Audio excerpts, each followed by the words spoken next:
Curious about uncovering legal mysteries in Sangamon County? Stay tuned. We'll guide you through the step-by-step process of looking up court cases like a pro. Let's dive right into this explainer and learn exactly how to navigate these records like a true investigator. Whether you're a legal professional, a journalist, or just a curious citizen, knowing how to actually access public court records is absolutely crucial for transparency and accountability. I mean, court cases are a matter of intense public interest, right? They show us exactly how justice is administered in our own community. They hold the official documentation for civil disputes, criminal offenses, and appellate cases. But getting your hands on these files can honestly feel like wandering through a giant bureaucratic maze. So today, we're going to completely demystify that process for you. We've structured this explainer as your personal investigator's playbook. We'll be covering understanding the basics, accessing digital records, tips and tricks for searches, physical and postal retrieval, legal and ethical considerations, and finally, a clear conclusion and takeaway. All right, let's kick things off with Section 1, Understanding the Basics. So here's a crucial point where a lot of people hit an immediate dead end. They confuse the county clerk with the circuit clerk. On one hand, you've got the county clerk down in room 101. They handle vital executive records. We're talking birth, death, and marriage certificates, plus property taxes. But if you're hunting for court files, you need to head over to the circuit clerk, located in room 405. They are the official custodians of judicial records. That's your go-to spot for civil, criminal, traffic, and probate cases. So just remember, make absolutely sure you're heading to room 405 for anything court-related. Now, here is a major trap for beginners. You might assume you can just fire off a standard FOIA request to get these records, right? Well, actually, you can't. Because the circuit clerk is an officer of the judicial branch, their office has what's called a structural FOIA exemption.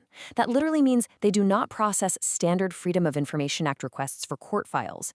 Instead, you're going to have to rely on specific statutory inspection rights granted under Illinois law. Moving right along to Section 2, Accessing Digital Records. The Direct County online portal is really going to be your first stop. It's totally free and you don't even need to register.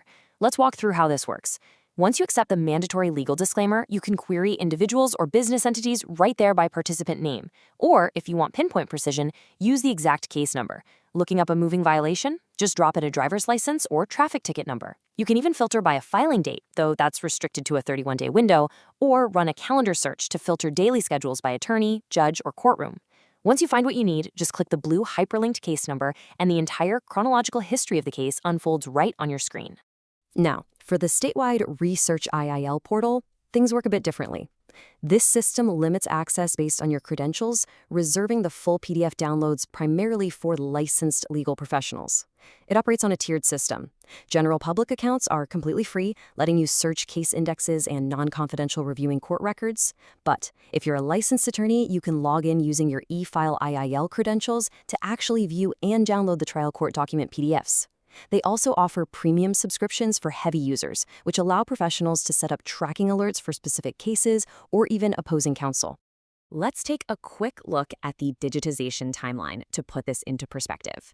If you're looking for historical files from way back between 1821 and 1982, you'll need the circuit clerk's dedicated scanned records portal, where legacy files are saved as PDF books. For the Research IL portal, the historical depth for trial court metadata really kicks in around January 2018. Then, in January 2020, non-confidential trial documents became available online to attorneys. And here's the really exciting part. By April 2025, all non-confidential reviewing court documents become entirely free for public access.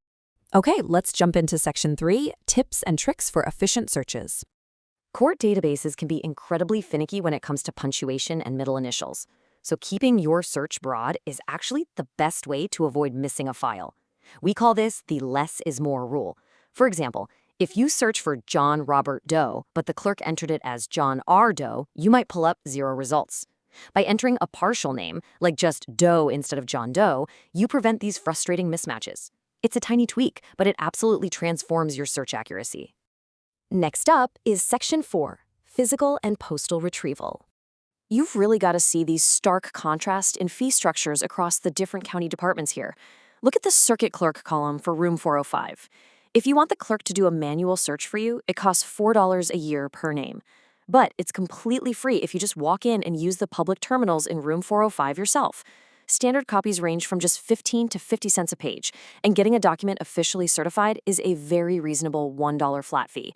That is incredibly affordable, especially when you compare it to the county clerk, where fees for a single vital record can jump to $25 or more. Now, if you are requesting files by mail to P.O. Box 1299, you have to include a prepaid return envelope and the exact fee. But please heed this warning right out of the clerk's policies. Do not send a personal check under any circumstances. If you do, your request will be instantly rejected. They only accept cashier's checks or money orders from mailed requests, so don't let a simple payment error slow you down. All right, let's cover Section 5, Legal and Ethical Considerations. It's important to remember that not everything is public. State statutes specifically hide certain categories from both the online portals and the public terminals to protect vulnerable individuals. For example, adoption proceedings are shielded to protect both the child and the adoptive parents. Juvenile court cases are kept confidential to protect minor identities. Mental health committals are protected under medical privacy regulations. You also won't see sealed or expunged records, since those have been legally removed by judicial order, or impounded files, which are temporarily restricted by a judge because of sensitive details. And even on cases that remain completely open to the public, there are mandatory redactions. The clerk is legally required to scrub sensitive financial and identity data before handing over the documents. That means any personal identifying information, or PII, like social security numbers and bank details, will be blacked out. This is a practical boundary set up by the justice system. It ensures we can access public information while still keeping people's most sensitive details completely safe. Let's wrap things up with Section 6, Conclusion and Takeaway. So, here is your investigator's playbook broken down into 3 actionable steps. Step 1.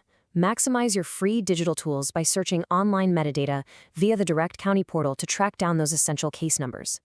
Step 2, if you're a licensed attorney, escalate to the Research IL portal to pull the remote document PDFs. And Step 3, fall back on physical retrieval only when absolutely necessary, by visiting room 405 with cash or mailing a request with a cashier's check to get your hands on the full physical files. So, what other legal mazes should we navigate next? And I'm really curious, how do you feel about the balance between public transparency and personal privacy?